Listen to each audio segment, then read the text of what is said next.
the MS Michigan Man 64 podcast. My name is Brian Wallace, and I am the MS Michigan Man 64. The MS Michigan Man 64 podcast is about chronic disease awareness. I have had multiple sclerosis for the last 27 years. It's an invisible chronic disease that I've been battling for half of my life. I want to share with you what it is like living with the chronic disease from my experiences and the experiences of other chronic disease warriors. We can fight to have a voice to those that want to listen. Together, we can motivate and educate. Hi, welcome back to the MS Michigan Man 64 podcast, where I am trying to spread awareness about what it is like living with chronic disease. I have had multiple sclerosis for the last 27 years. I talk a lot about my journey as well as talking with other chronic disease warriors from all over the world, just so people can understand what it is like to go through a diagnosis and live their life with chronic disease. Today, I went down south. I'm down in the state of Virginia. I'm talking to an MS warrior that went through her diagnosis in 2023. Jen was originally from Michigan. She was born and raised in Michigan, go blue. But she has been living down in Virginia since about 2008. And she wanted to come on and talk about her journey with her MS diagnosis. Please welcome to the podcast, Jen. How you doing today, Jen? I'm good. Hello, fellow Michigander. Hey, Michigander, man, go blue. I absolutely love the fact that you're from Michigan. We connected. We have that tie. It seems like I have a tie with everybody that I meet, other than the fact that we are chronic disease warriors. I love that you're a Michigan fan. I spent 4 years of my life up there, Jen, and I have a lot of great memories in that state, and I absolutely love the fact that you're from there. So go blue. Yes, go blue. Not state. Sorry, state fans. Not state. Nope. So, Jen, you went through your diagnosis in 2023. Can you kind of just take us through like the symptoms you were going through and what led up to the doctor telling you that you had multiple sclerosis? It started out when I got COVID. I'd been sick for a couple weeks and I just wasn't getting any better. Um, I had a lot of vertigo and issues getting around my house. My foot and my leg had went numb, and then my hand went numb. Mhm. Um, I had a client of mine who had gotten COVID the same time as I did, but she was a lot older than me and, was recovering faster. So I couldn't figure out, why I wasn't. Yeah. I'd been out of work so long that I thought that, that my boss was going to think that I was making stuff up. Like, how could she possibly still be sick, Right. And I remember laying in bed thinking like, I'm going to die. Like, I'm not getting any better. And I just felt awful. And after a couple weeks of this, one day I was waiting for my son to get home from school, and I tried to yell out for him to tell him that I needed help, but I didn't have the energy, to get his attention, Hmm. because like I barely had a voice. And I remember laying there crying because I was so frustrated and just so tired of being sick and not knowing what was going on with my body. Right. Um, and so then I texted him, and he finally rushed my room to see what was going on.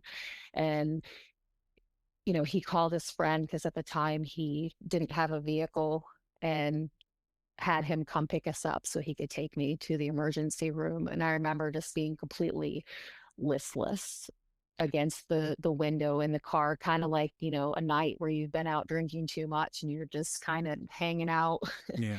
Yeah. against the door waiting to get home because you just can't make it.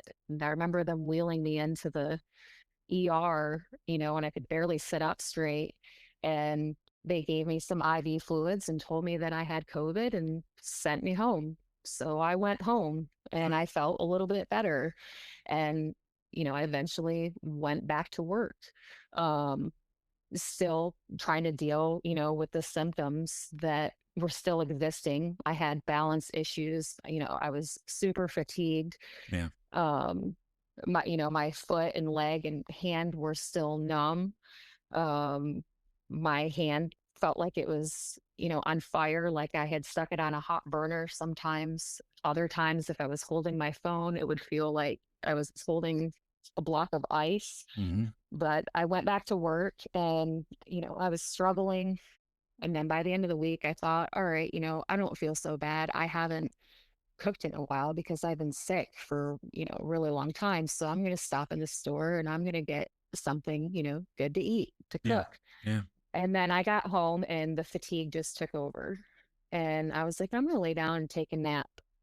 So I lay down and I took a nap and I woke up and the right side of my face was numb. And of course, not knowing what's going on, I panicked and Sure. I was time to go back to the ER. Did I have a stroke in my sleep? Like Right. I don't, Yeah. I don't know. So I get there and they start doing all these tests, and they do a CT scan with contrast and it comes back that there's white matter lesions. But at that time, I didn't understand really what that meant, just referred out for an MRI, still thinking maybe I had long COVID or something. Um, Yeah. and or that my immune system was mistakenly, attacking things it shouldn't, trying to fight off the COVID. I was on Yeah. the right track, but I mean, everybody not exactly the same. yeah, and in that time period, Jen, everybody, I mean, everybody's freaking out about COVID, you know? I mean, they're all Mhm. pretty much everybody that went into an ER, it didn't matter what the hell was wrong with you. They were saying, "Oh, that's COVID. That's COVID. That's COVID." And it sounds like the same thing that happened with you and and you're sitting there just trying to figure this shit out. Yeah, it was awful. And that was my first time having COVID. So I didn't even know what to expect. I was just like, man, this is really awful. I don't ever want to get this ever again. Like, Yeah. what, and then so, I had to go for testing and things. And in my mind, I'm thinking, okay, um, it's just long COVID, I'm going to get better. During the meantime, I'm back at work or trying to be back at work Right. to Live life. make Yeah. money because Yeah. I've been out. Yeah, because I've been out for a few and, I need a paycheck and I need a job. Right. And my boss announces that she's closing the business because, um, I was out for so long that so after COVID happened, people stopped wanting to work. So it left my job very short staffed. And it was me and one other person that ran my team. So I was a residential house cleaner, I was a manager Mhm. for 14 years. And so I kind of held things down. And when I wasn't there, everything kind of fell apart. I mean, how much can one other person do by themselves in a cleaning business where you have three, four houses that are three levels each a day? Right. You're going to be canceling on a lot of people if you Right. don't have the help. And it got to the point where my boss couldn't afford to keep it open anymore. She tried for many years after COVID and just didn't recover. So I got to live, you know, my dream of my career was to have my own business. I worked at that job for that long to eventually get somewhere. And she was handing over all the clients to us and, for us to divide between us and have our own business. Yeah. So I was going to go into business with my best friend, Hope. And Yeah. we were, going to run it together, make our own schedule, do our own thing. And it was just going to be like any other day at work, but with my best friend. I already knew the clients, I knew the houses, I knew the routine. And then, You thought went through all this you testing. yeah, you thought you had it figured out, man. I mean, Yeah. you got a career, a 14-year career. You're going to take it over. It's going to be your business, and you not and now you're running through your testing. This is crazy, Jen. Yeah, I invested in myself. I went and, ordered all the things that I needed to run my business, because I had to have all my own equipment. I wasn't using my boss's anymore. Yeah. And so I ordered all this stuff still in my mind, the that just thinking I had long COVID. Yeah. And then I went in for all this testing, it started out with lupus, like testing to rule out lupus and Lyme's, B12 deficiency, all were negative. And then I went and had the MRI and I got the phone call on, it was like a Friday night at like 7:30. no good calls Yeah. from the doctors No. on a Friday at 7:30, right? No. So, I answer the phone, and that's when the doctor tells me that I have MS. So here's And here's my that if I here's my first problem with that Jen. When you started just started the sentence, why are they calling you even telling you that? right, This is a chronic disease, and you're making a phone call. Hey, by the way, you got MS. That's fucked up. yeah. She's like, if you smoke, you should quit. And she was like, don't get stressed out and don't panic. It's the worst thing you can do for your MS. And I'm like, don't stress. Like, what do you think that I'm going to do when you give me some news like this over the phone and you're telling me not to smoke? Well, right now, all I want to do is smoke, you know? Right? Um, but so then at that point, I'd realized that my balance issues and my issues with stairs and things like that and hills, because I struggled really badly with them, they weren't going away. um, and then I realized the mental and physical stress that was going to put on me, that there was no way that I would be able to sustain that job. Yeah.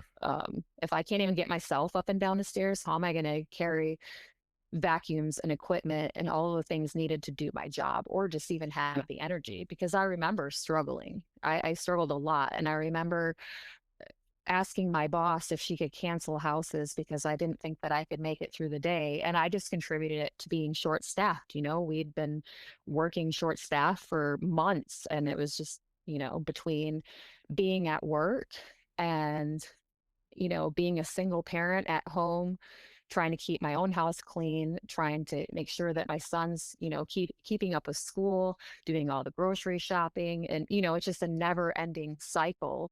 And I just, I realized I wasn't going to be able to do that. And so then I had to watch everything go back.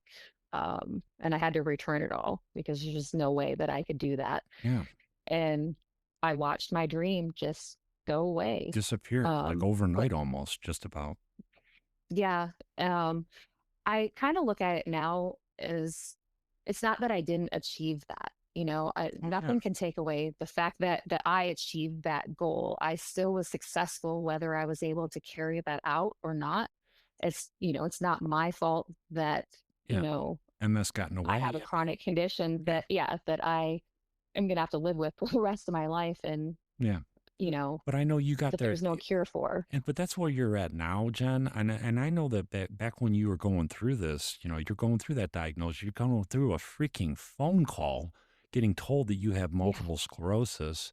I know your head had to just be like going, out of it. Your head be going out of your mind. Like, what the hell's going on with me? You didn't understand it. I know when I was, 27 and I got diagnosed, I didn't even really understand what MS was. And when I got told that, I just can't imagine being told that over the phone and what your head was going through. You got a kid, you got kids, you're trying to take care of. You got a life you're trying to take care of, and now you're being told you got MS. yeah, it was awful. um, just I struggled for the longest time to know whether I made the right decision, Yeah, and I remember going to the neighbor's house. She wanted me to do some work for her and do some cleaning, and I'm a perfectionist, and my job taught me to be a perfectionist. And I was in the kitchen and I started to overheat because that's one of, the worst symptoms that I have with my MS, is that I am heat intolerant now. And when my body temperature rises, my MS symptoms flare and I'll get dizzy, or my legs will, turn to jello, or I'll start tremoring really bad.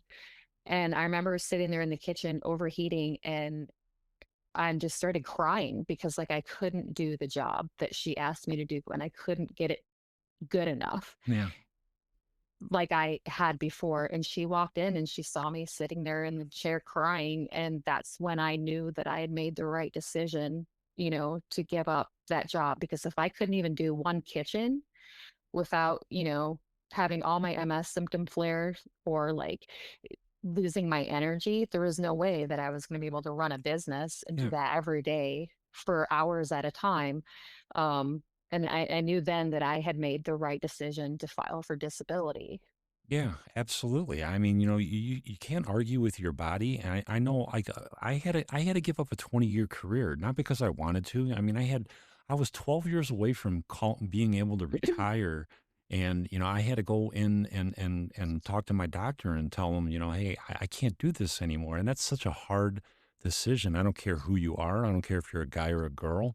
Especially when you're doing the same, that kind of work for 15 years.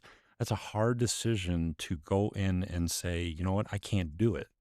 Just the mental part of it. Yeah, I'm a very prideful person, so it was it wasn't easy, having to learn to accept help because I couldn't, you know, do the things I needed to for myself, or even still having a child that I had to take care of, and not being able to work to sustain our household.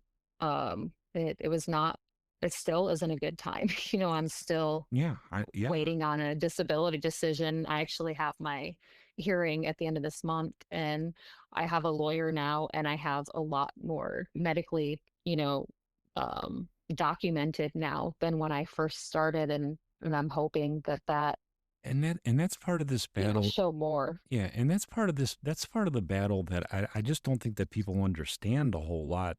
When you got someone like yourself, you're a single parent, and you're trying to make ends meet, and you're working your ass off, and then all of a sudden you have to go out because of your health, and your paychecks stop coming in, and then you're filing for your disability and you're getting denied, and then you got to fight with the government, and then that could be a 2 or 3 year process. But in the meantime, you still don't have any income coming in, and people, I mean, that's part of this battle that people just don't understand. I mean, it destroys lives. Yeah, what I don't understand is that I worked, the majority of my life since the time I was old enough to, and I had all of my work credits.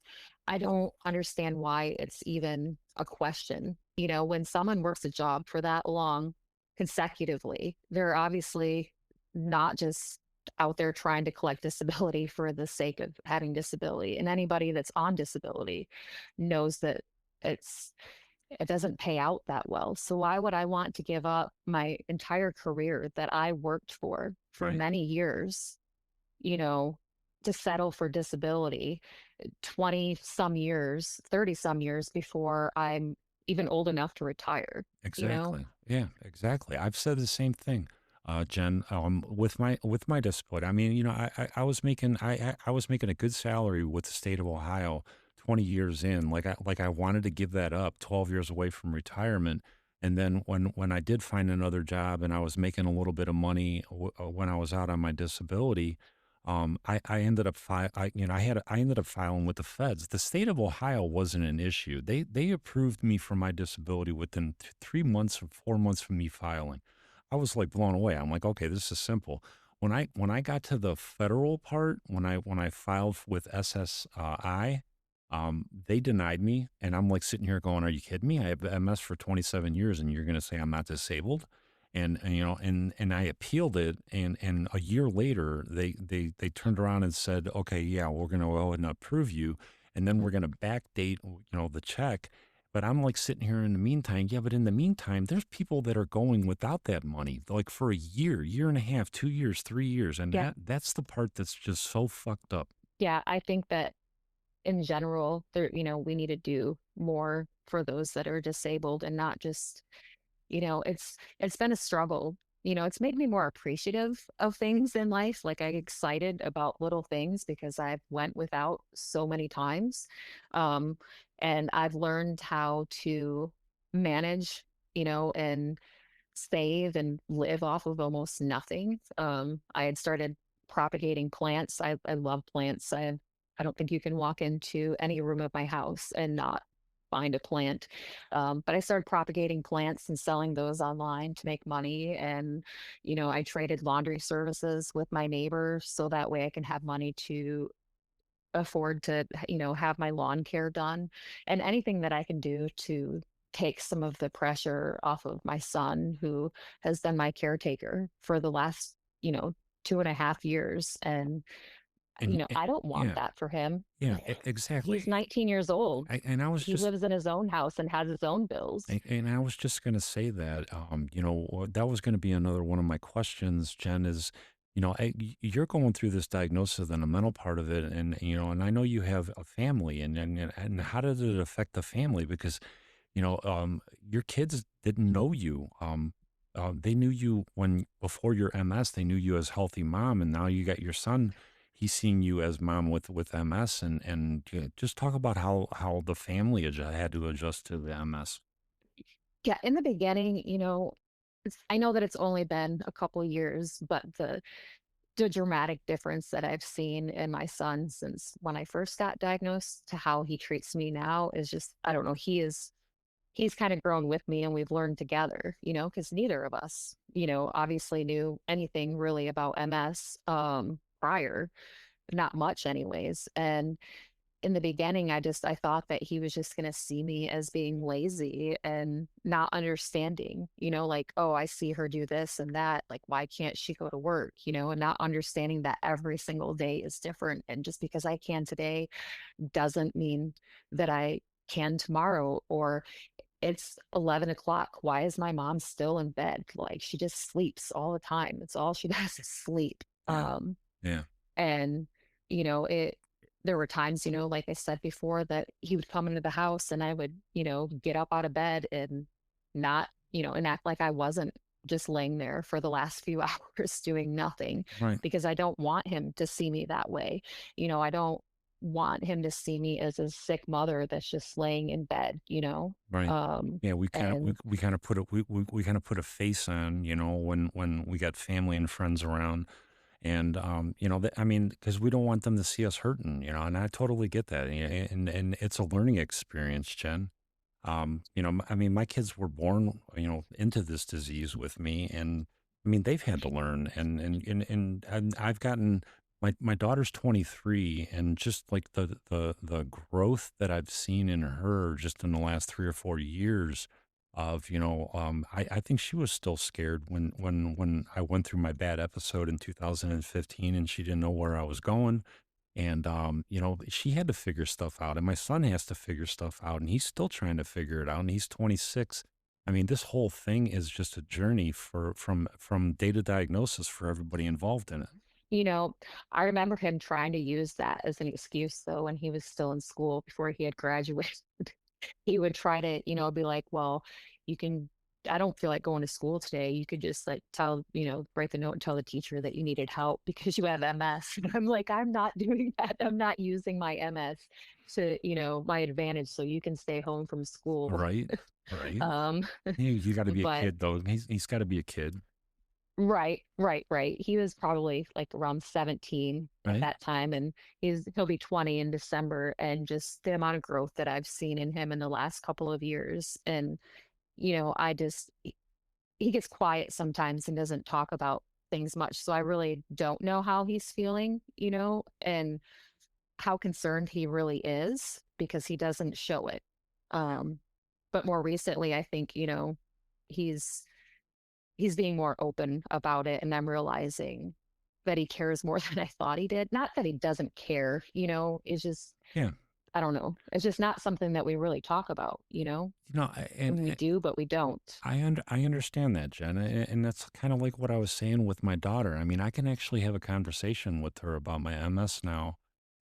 Where when she was younger, it was you can still tell that they were afraid. But as they grow up, and as she turned into a lady and a young woman now, 23 years old, and she's getting ready to be a school teacher, and just to listen to her talk to me and ask me questions, I mean, they grow at their own pace, and then you turn around and look at my son, and I mean, he doesn't like talking about it. I mean, he knows dad has MS, and he knows dad struggles, and he loves me to death, but it's just I think every kid processes it themselves, and they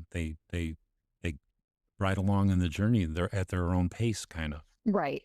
Um, but he's been great at checking in and making sure that I, have what I need. And yesterday he came by just to hang out for a few and see how I was doing, check in on me, which is something that he really didn't do before. Not that he didn't care, but he was more just into being a teenager being and a doing his teen, own thing. yeah, And, being a kid. But you know, he's as he should, yeah, and now absolutely. he's more thoughtful in his planning on things and how that affects me. Like I remember he was going to go out of town to go on a trip. And then he was like, well, I'm going to be gone for like 2 weeks. So I probably shouldn't go because I don't want to leave my mom alone for that long. Like he didn't think that I was capable of being by myself for 2 weeks. And that kind of made me sad, you know, Yeah, um, for a couple of different reasons. Like one, is it that obvious, that I shouldn't be alone, or in the fact that I feel like I'm preventing him from living his life kind of, and kind doing of, his own thing. yeah, kind of like you're a burden, and yeah, he can't be his own person. And I mean, that's this the mental part of this journey. And I always say that I think it's harder than the physical part. The physical part sucks, and I've lost mobility and all that, but the mental part just never goes away. You wake up with it in the morning and you go to bed with it at night, and it's there every day, every second of the day. And Mhm. and that's the part that is has been the most difficult to me, is just dealing with the mental part and the breakdown of your body and not being able to do things and having to rely on people to help you. And that's just that's part of this struggle. Yeah, it for sure is. I think it's something where you get to grieve for the rest of your life. Maybe not every day or every second of the day, but every time something new happens, or it's a reminder. And or just getting frustrated with your own body. There's like no time of day that I don't, it's not like I ever forget that I have MS, not Yeah, even for a split second, because it's involved in everything that I do. Although I try to not let it define me, right, I still have to remember my limitations and how to be careful in everything that I do. right, Um, yeah, but it's not going to stop me from trying. I do no, things all of the time that I probably shouldn't do. yeah. Um, And we were but just that's not how I'm going to.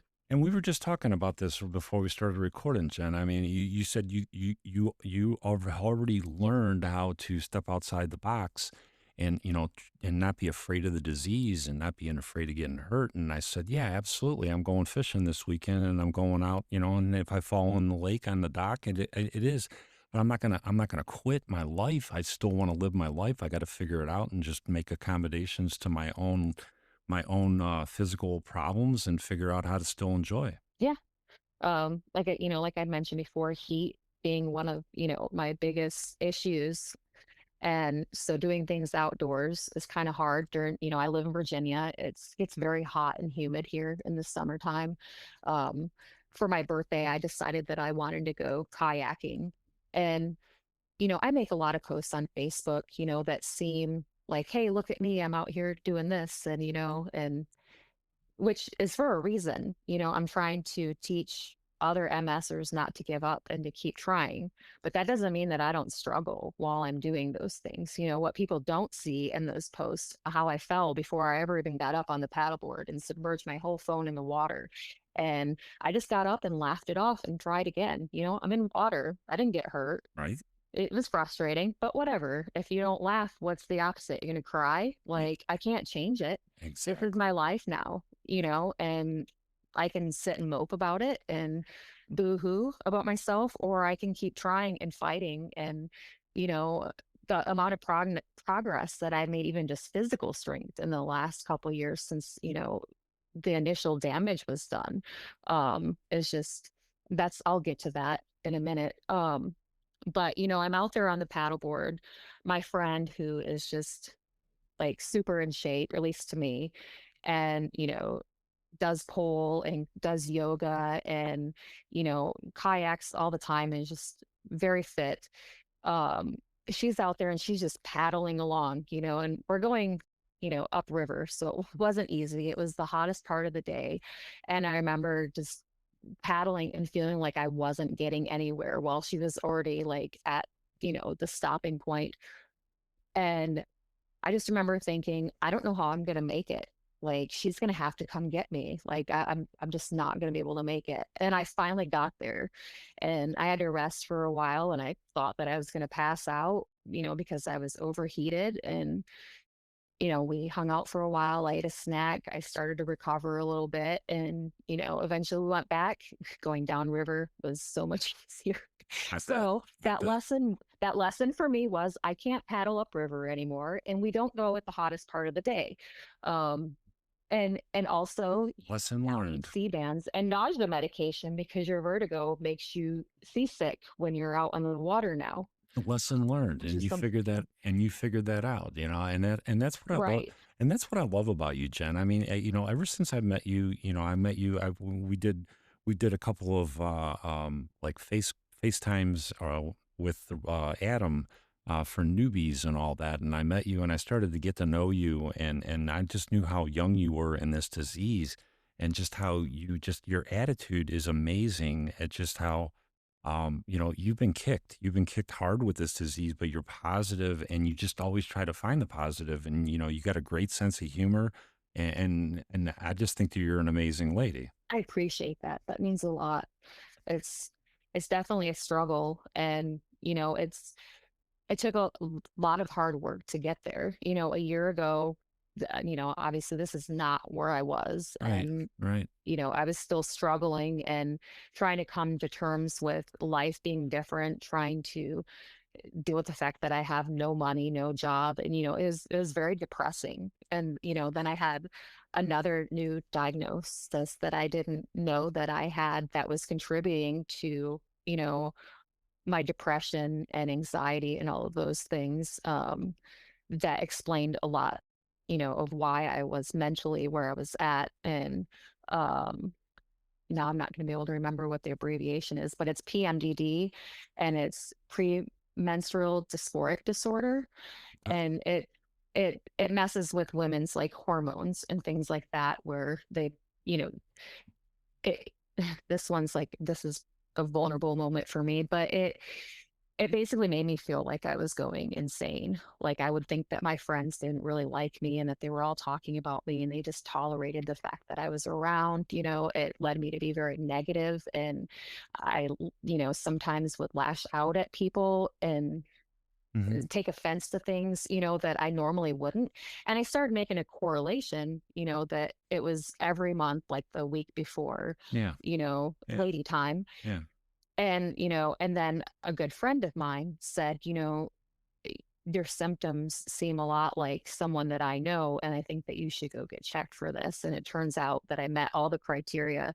We made some modifications, to keep my hormones regulated and started some meds. And it's honestly been one of the best things that I've ever done for myself. That's awesome, Jen, that you figured that out. Because it's helped me tremendously. Like I've always dealt with, depression and anxiety since I was little. It's um Hmm. but this was just beyond that. And I'd tried other meds before, and they made me a zombie, and I didn't have any feelings or thoughts, and I didn't really like that much. Um but this is, I don't know, I feel completely different than I used to, and I'm get to be more me again, because I've had enough of me taken from me already. Right, right. Um so I'm so happy you figured that out, and that's another part of the journey that we're on. There's other things that are going to happen to us, and a lot of it's going to get blamed on MS, and you're going to go mhm. see doctors, and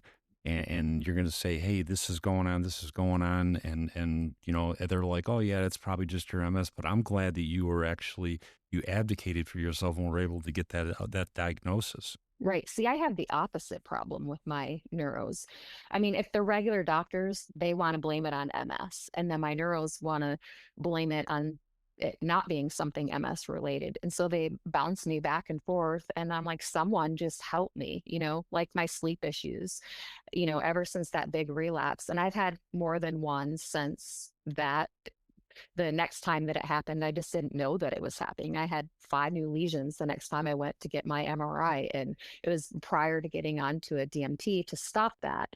Um, and but I didn't even know that it was happening. And that's scary as well, that, you can have all this damage going on in your brain and you have no idea that it's happening.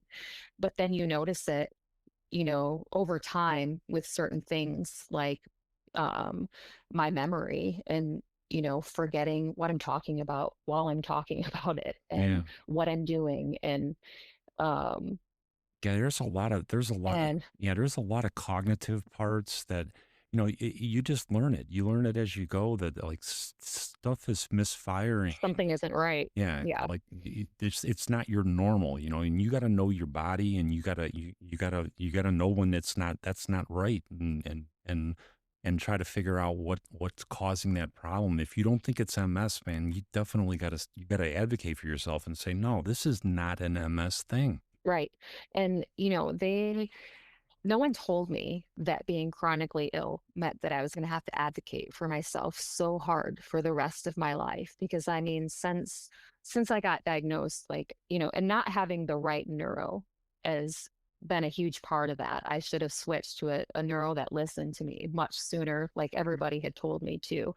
Um but when I first got diagnosed, the guy in the fellowship, because they work on a team together at the university, told me not to lift weights or anything like that because it wasn't good for me. And I remember not even being able to pick up like a pound of hamburger or a pack of chicken without fumbling it out of my hands because my right arm and hand was so weak. And I remember they do like these baseline tests where you have your leg, you're laying down on the table or whatever, and you hold your leg up and they tell you not to let them push it down. And my right leg just went flopping back on the table, like couldn't hold it up to save my life. And I ignored them and I started working out. I started lifting weights, and I got myself up from like I started with a 3-pound dumbbell because that's what was challenging for my right arm at that point. Right. And I had gotten myself up to 20 pounds. And when I went back a year later and they retested those baselines again, I could hold my leg up and they couldn't push it down. Whereas if I would have listened to what they had told me, I would still be in the same position as where I started. Like they just were like, give up. Yeah. They gave me good advice of like eating better and things like that.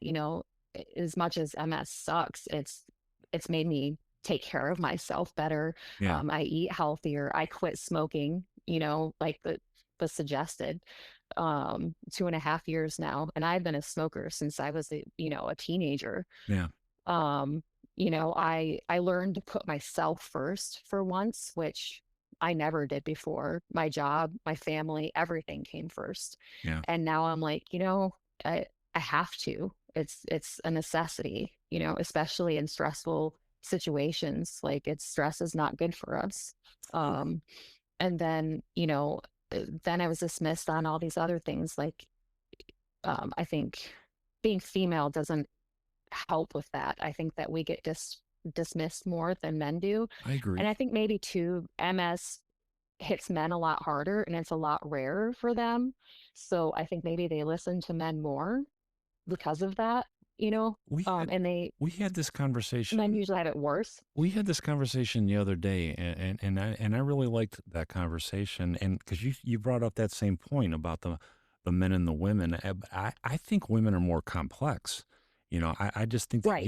you guys have so many different like hormonal changes, and Right. that affects the MS, and I don't think doctors understand that part of it. I mean, yeah, they're smart people, and they're educated and all that, but they're reading data on a human being. They're not reading a bunch of data just specifically on a female necessarily. So I think that there's a lot of, they like prejudgment, like even with the doctors with women. Right. Yeah. They like when I went in for my sleep issues, like they were like, "Oh, you need to manage your stress and you need to manage your bedtime and manage this and that, and it'll manage your fatigue." Like everything just magically fits together. And yeah, in a regular person, I could see those things working.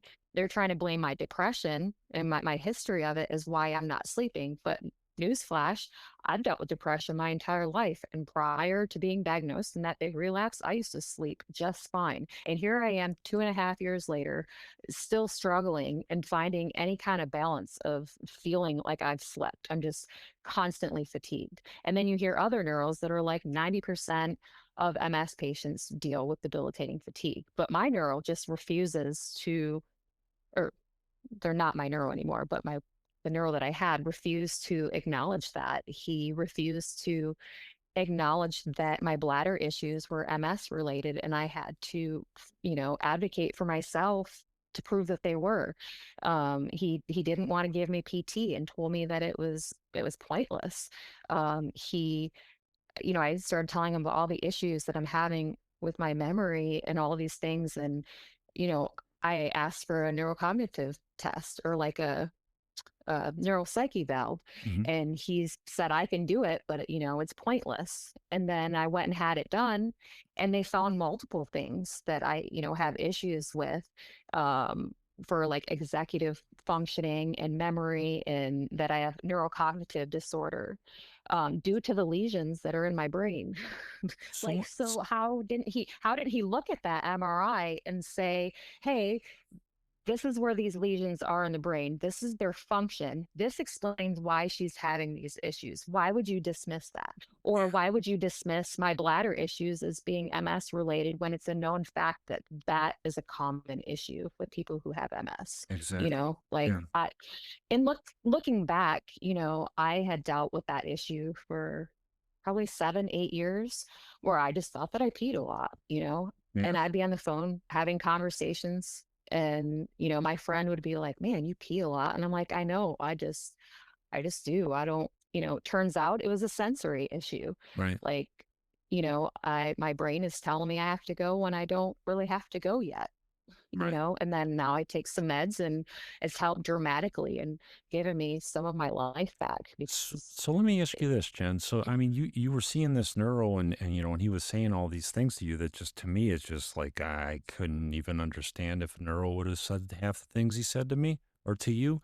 But how did you end up like just like breaking away from that neuro and finding answers in another neuro? so I was on my way to Charlottesville, which is, where UVA is, which is, where my neurologist was.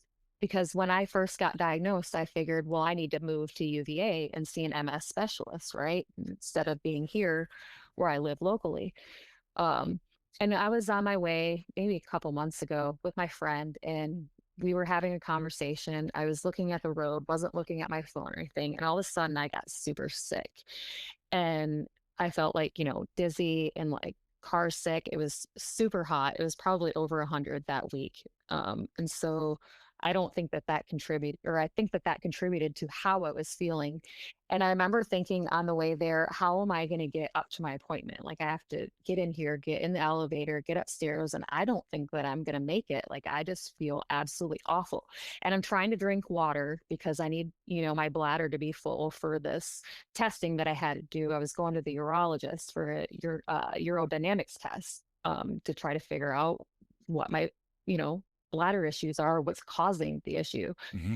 And I got in, and you have to sign in on the first floor and kind of register and let them know that you're there. And the lady looked at me and she said, "Are you okay?" And I said, "I'm not." And she was like, "Do you want me to get a wheelchair?" I said, "I do."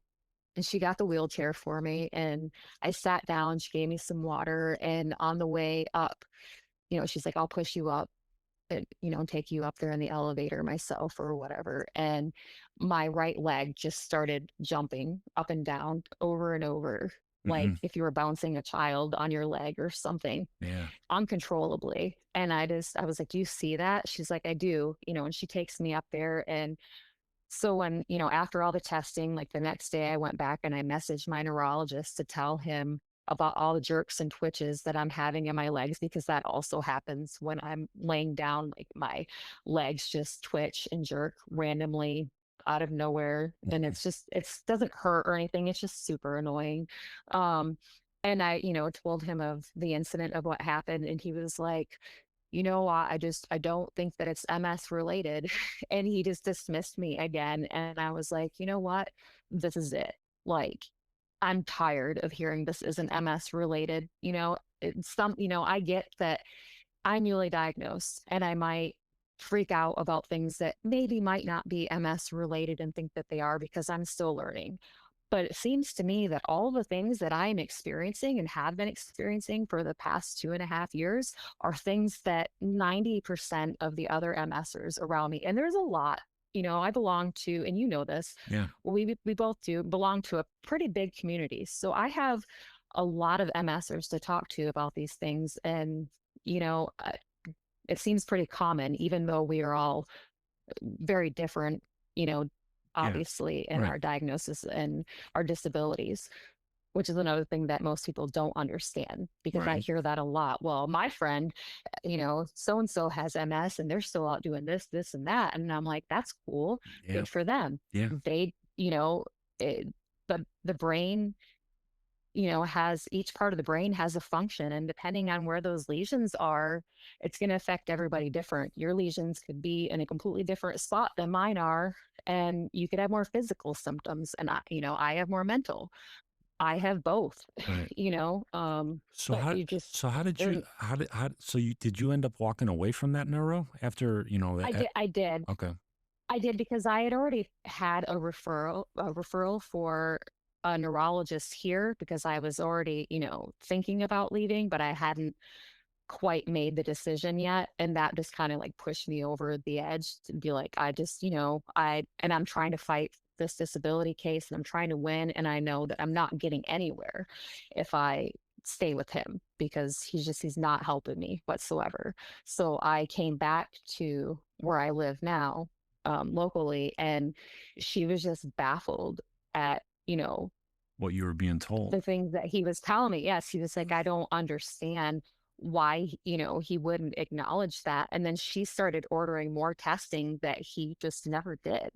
Like he never bothered to check my thoracic spine to see if there's lesions there. Mm. And she ordered me a baseline at the ophthalmologist to make sure that I didn't have any optic neuritis going on because that is a huge symptom in people Yeah. with MS I get it. and I that's their one of eyes and vision. Yeah, that's one of my worst symptoms, Jen. That is one of my worst symptoms, the aptenitis. And you'd never been checked on that up until this neuro did that. Right. And so I got those done. Thankfully, no optic neuritis, just normal old people blindness. I just need glasses to help see better. And then my thoracic spine was clear as far as I know from what I read in my MRI reports. That's the downfall of this neurologist is that they are smaller, so they don't have the big my chart like Got it. UVA does, where you can go in and see your imaging and all these things. And so you get to read these things. And since I don't know how to explain this, I don't know if the technician that did this MRI here is just putting down everything that he's finding and counting it as new because he's never seen it before, or if it actually is new. Does that make sense? Yeah. Because UVA didn't send over the imaging. They only sent the notes on my prior MRIs. So I don't know what that tech has seen as Yeah. far as my MRIs go. And no one has gotten a hold of me to tell me whether I'm still stable or if I have new lesions. And it's been like 2 weeks. My appointment isn't till October. So I'm just kind of like, well, this is kind of rude. Yeah. You Why kind don't of, you just leave someone hanging, yeah. wondering whether what's going on? I'm due for an infusion next month and I need to know whether I need to be switching DMTs or, Right. so they're Yeah. kind of slower on that end in the technology. So it's like you got to weigh the pros and the cons of, Right. Yeah. you know, But you like but the, but if you the like, health, but you like the care you're getting though better. And I mean, and that's the important part, at least that you're getting some right, answers now. right. Yeah, no, she's been great so far. I've only met with her for one visit, but she was thorough and she took notes and she didn't try to rush me through like the other neurologist did. She made our next visit for an hour long extended visit, even though they're usually only a half hour, Oh, wow. just to That's give me that awesome. extra time. Wow. That's Yeah, awesome. and and she's female, which I like. I wanted a female Man, neuro to begin with, and that's awesome, Jen. um, I mean, it's just so important to find a neuro that you're comfortable with. I hear so many other warriors out there that they sit there and they're complaining about their neuro. Why is he doing this or why is she doing that? And I'm just like, man, I can't explain that. But if you're not happy, go find somebody else. I mean, I know it's a pain in the right, ass, but I mean, it's your health. It's your health. And if you don't have somebody that doesn't seem Mhm. like they care, you got to find somebody that does. Yeah, he couldn't even bother to remember any details about me, and it sucks because UVA has a policy. So once you have your neuro, you cannot switch neuros. And there's a lot of places like that. Like you either can keep the neuro you have, or you have to just completely switch places altogether. They won't let you switch because they all work on the same care team. So essentially, Yep. you have like two or three neuros, but it's like, why can't I just see a different neuro for my appointment? That's all I really want to do. I'm Exactly. not asking to switch teams. I'm asking to see a different neuro within that team. Why can't I make an appointment with them? Should be simple. And Should be right. simple. And so I had to leave, and I liked it there. I just didn't particularly care for my neuro. Like he wasn't the right fit for me. Maybe he is for others, but he he was too dismissive of me and didn't listen to me or even want to take the time to listen to me because he was too busy and just would rush me out of appointments even though I'd only see him once a year. Right. So Right. Jen, man, I can sit here and talk to you for like another 3 hours, and I think we can fill another like 5 episodes. But I want to ask you if there's anything that you want to tell anybody that's in the same situation as you. I'm going to wrap it up, but I definitely want to have you back on. I love everything that you're about. Like I said, I have so many other questions. We can have so many awesome conversations. You are an amazing lady. I know what you've been through, and I know where you're at now. And just to listen to you talk, and just to hear how strong you are, and to know what you're going through, and you're very positive, and you're an awesome lady. thank you. I appreciate that. I always enjoy talking with you. You make me want to open up and tell you everything for some reason in a way that other people um, haven't been able to. But as far as what I would tell people that are newly diagnosed, um, find a good support group, and look for other MSers that can help you, in your journey. And don't believe everything that you read in the MS groups, because I know when I was first diagnosed, I thought that everything that happened to them was going to happen to me. And that was very scary. And just know that could maybe possibly never happen to you. Everyone is so different in their journey. And movement is medicine, stay active, eat right, and take care of yourself, and anything that causes you stress, remove it from your life because it's not good for you. Yeah, I love it, Jen. You're so young in this disease, and you have a lot of knowledge. You've learned so much in these few years you've been diagnosed, and I just love talking to you. And like I said, you always have an open invite. You have my number. If you ever want to record another episode, hit me up. I love talking to you. It's good talking to you as well. Thanks for having me on. Oh, I thank you. All right. If you want to follow me on Instagram, you can find me at MS Michigan Man 64, and you can find me on TikTok, MS Michigan Man 64. You could also find me on Facebook, Brian Wallace out of Brunswick, Ohio. Don't forget to hit the subscribe button. You all have a good day. MS Michigan Man 64. I am out.